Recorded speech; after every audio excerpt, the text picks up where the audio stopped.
Hello there, gaming buddies. It's an RPG topic about the unfair response. This was actually inspired by Same Old G's GM Cheap Shots video. And this is one of those things that I really should have included in my earlier video response to him on the one-shot kill syndrome, but I just forgot, frankly. So here it is. The unfair response is when the game master makes an on-the-fly alteration to the way that the game world works, or an event unfolds, or an NPC reacts. And this is something that is blatantly unfavorable to the player characters. For example, they try to slice out someone's neck and suddenly the enemy is wearing a steel gorget protecting their neck. You try to steal their car, well, now it's wired to explode. You know, this sort of like it comes off, and it most often is like a knee-jerk reaction from the game master, like, oh no you don't. um, and uh, this is something that in the one-shot kill syndrome video I talked about the atomic option, that if the player characters can do something, then so can I with my NPCs. If they come up with a combination of powers or some neat technological trick, then I can use it too. Some people misunderstood. You don't have to use the same trick, but now it's at the table. It's possible. And this is simply part of that trust that you are supposed to build and uphold between the game master and the players. It's a two-way street. And related to this, some folks noted in, I think it was in Semoji's cheap shop videos comments, that if the players come up with something that's amazing and works well, then they should be able to do it, but the game master shouldn't, because the player characters are the heroes. This is, I vehemently disagree with this one, because it really does no favors to the integrity of the game. And this is basically the GM putting on the kid gloves. And I can tell you from experience, I've made loads of mistakes through the years running different games, continue to make mistakes to this day. And I know that putting on the kid gloves drains the feeling of danger out of any game. It can go fast, it can go slow, but sure enough it goes. And this is especially bad in a cyberpunk themed game like Shadowrun that G is playing, where it's supposed to be the dangerous future with food riots and gang warfare and corporate tanks rolling down Main Street. Because think about it, how much of a hero are the players going to feel when they realize that they are playing in God mode? When they realize that they are basically doomed to succeed. It's not a good feeling. I can tell you that much. And you know, it's the other extreme here. You know, the opposite of the unfair response. It's holding the player's hand through everything, pulling every punch. Yeah, that sort of game can fit certain groups, but I don't think it would fit most groups. And doing this can lead to something very bad, where the players and the game master start to get lazy. Because why should you plan or make a concerted effort if everything is going to go your way? If it's all going to work, why try? And it really does diminish all those victories. Yeah, when you remove the danger, you remove the fun, I think. You know, in most role-playing games, there is this survival aspect in some form or another, and related to this, NPCs and circumstances should not be constantly tweaked to make things more difficult or easier. First off, if you have problems doing it on the fly, it will slow the game down. But further than that, actually the bigger problem is that if you do this constantly, it really it makes the players sort of, I don't know, it creates this air of animosity. For example, if they go up against a certain bad guy and they corner him and they end the fight quicker than you expected with a critical hit. So yeah, the bad guy is down, but you had planned this whole elaborate thing where it's a big fight, and but now it's over. It's over way too soon. So suddenly, 30 more soldiers rush in and the combat continues.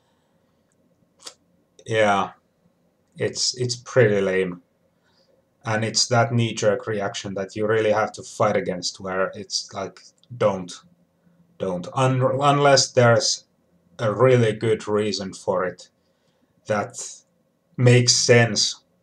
Don't just drop more enemies in there if they had an easy fight. Because some fights should be easy, some fights should be hard, there should be fights in between. Some fights can be incredibly hard, but then you win it through a bit of creativity and good luck. That's fine too. Um, but yeah, those the unfair response is something that comes up, especially when the game master is trying to protect their plot or protect their favorite NPCs. And the thing is, if you want to play your favorite uh, character, then you can't be a game master.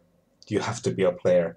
If you're the game master, then your NPC is not going to be the star of the story.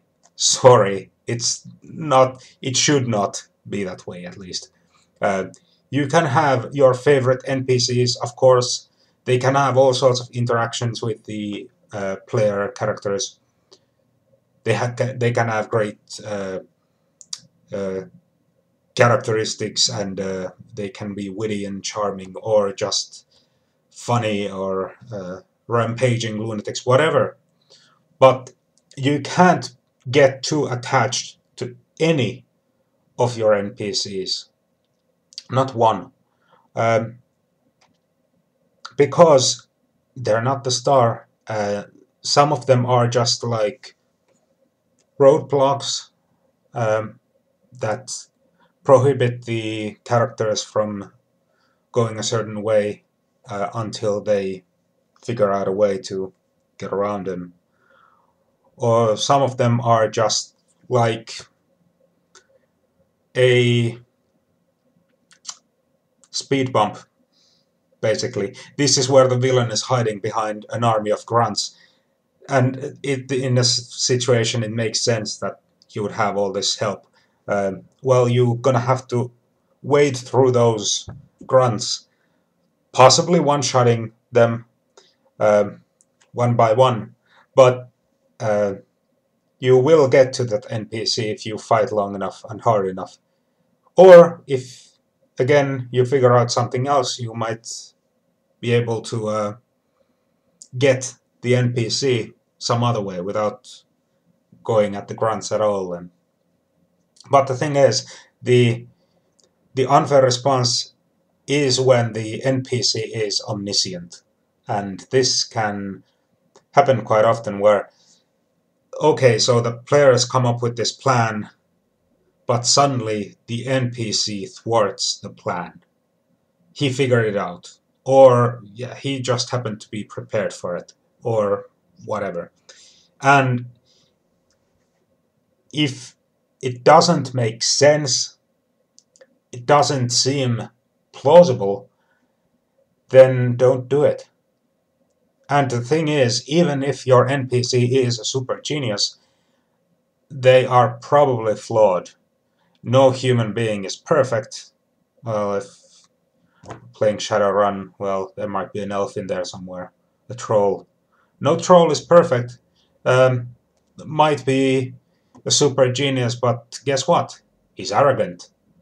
Or he's so vindictive that sometimes his rage gets the better of him. When he's calm, he's calculating, cool strategist. But when you get him really angry, watch out. He's gonna come after you and he's not gonna care about strategy. You know, they can't, the enemy can't be a two-dimensional cardboard cutout that just runs around being shot at by the player characters. They need to be thinking, planning, using their resources. They might have contacts, all sorts, you know. But another thing where the unfair response might come in is that if the NPC is unkillable until the game master allows for it, this is something that is really irksome to the players because, okay, I had this happen in the Star Wars game that I once ran, and the guys were angry as hell when.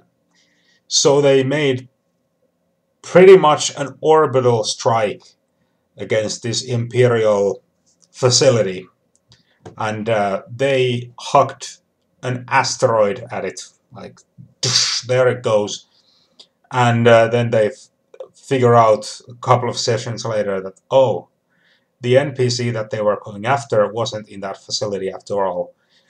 But to my credit, they would have found that out if they had gone down there in the first place, but they just went by intel, figured out, oh, full of Imperials, let's rock this place.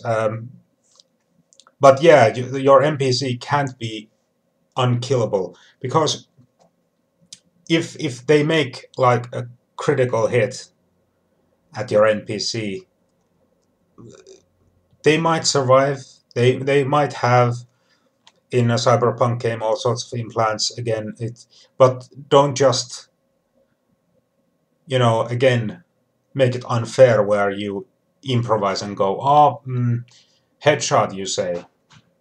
Well, no, he he doesn't have his brain in his head anymore. It's in a chip inside his chest. So you take his head off, but he just keeps running. Please. Uh, it's just in bad taste, frankly. But what was I gonna say related to the? Well, anyway, bottom line, the game master cannot punish the players for coming up with creative solutions. If you have made up this great obstacle for them and they devise some way of bypassing it, they don't metagame, they don't exploit any rule, they work to achieve this thing. If there are dice rolls involved, luck favors them, they make it, well, so be it. Now that obstacle is still there, but they're going around it. Don't fret. You can reduce stuff if you had some elaborate thing that they had to run through, some gauntlet. You can reuse that. Just repurpose it a little, make it look a bit different. They're not going to notice. And you know, if they do this, if they are creative and they really come up with ways and approaches that you had not considered, your game is only going to get better. If you don't stymie them with these unfair responses, then it's just going to get better and better. And because if you allow all these sorts of creative solutions, they're going to keep coming up with them. They're not going to get lazy. If something difficult, if a situation happens where it's very difficult and they don't immediately see a way out, or they think we're not going to survive this, they might not immediately fall into despair. They might go, well, hang on, guys, I have an idea. That's the thing you want to hear when you're the game master, by the way. If one of your players says that he has an idea, well, better listen. And don't sort of shoot them down before they have had the time to make their case to the other players. If they ask something from you, then that's, yeah, sure, give them an answer, but don't immediately start going against them that, well, no, that wouldn't work because, yeah. But one thing that also came to mind when I watched Samuel G's video and he talked about Shadowrun some more. I played some games of Shadowrun when I was younger, but I never really liked it that much because I don't prefer those genre mixing games, magic and cyberpunk, or fantasy and cyberpunk rather. But that's also partially because I had already been playing another game called Cyberpunk 2020 for many years before Shadowrun came out. And a fun game. Those rules, those second edition rules that we used, they were broke as hell, but it was a fun game. We had loads of great sessions from it, and one of its better splat books is this. I'm gonna see if I can get it without the glare. Listen up, you primitive screwheads. I'm gonna see if there. And there's the referee with the player. This is their Talsorian's response to Game Master's Guide. A fun book, about 112 pages, and this has some general advice on running any kind of cyberpunk setting. It's more like 80s and 90s mentality, but still very useful, and has some system-specific 2020 stuff in here, but not a whole lot. I mean, most of this is just good advice for anyone running a cyberpunk-themed game. How to, you know, what role the technology plays, what's the sociology like, all sorts.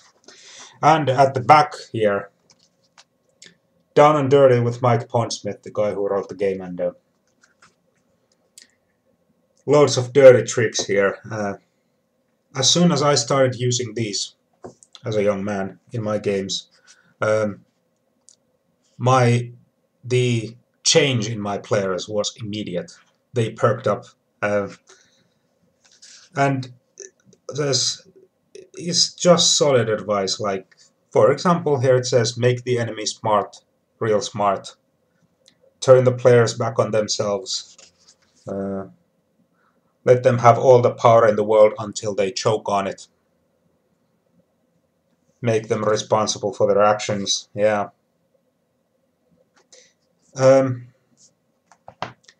But those are my thoughts on the unfair response. And I'd like to hear from you out there. What kinds of unfair responses have you seen in your games? And how have you reacted to them? Were you able to resolve the issue with the person running the game?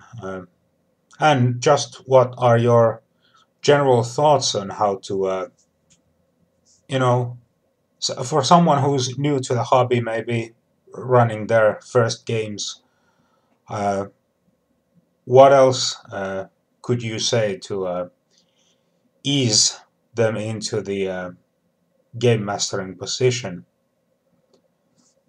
Yeah, actually, I'm gonna make some coffee and read this. Read this. Um, Thanks for watching, and have a very nice day. Bye.